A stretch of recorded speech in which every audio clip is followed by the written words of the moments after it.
السلام علیکم، میرا نام سعید حسن ہے۔ آج میں آپ کو بتاؤں گا کہ ایک امیر بندہ ہے اور ایک غریب ہے۔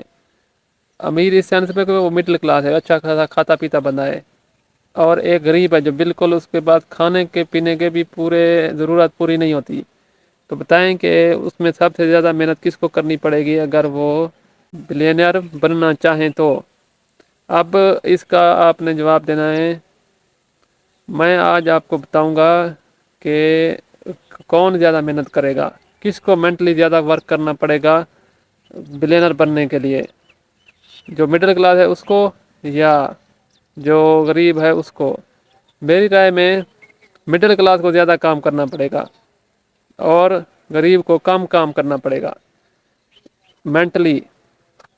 کیوں؟ اس کی وجہ کیا ہے؟ اس کی وجہ میں یہ بتاؤں گا آپ کو کہ جو غریب ہوتا ہے اس کے پاس انرجی آٹومیٹیکلی ہوتی ہے، اس کو کچھ نہ کچھ کرنا ہوتا ہے، اس نے کچھ نہ کچھ بننا ہوتا ہے، وہ کر لے گا۔ لیکن جو مڈل کلاس ہوتا ہے کیونکہ وہ کھاتا پیتا ہوتا ہے، اس کے پاس انرجی نہیں ہوتی، اس کو انرجی بنانی پڑے گی، دونوں کو بنانی پڑے گی، لیکن مڈل کلاس کو زیادہ بنانی پڑے گی کیونکہ اس کے پاس انرجی نہیں ہوتی۔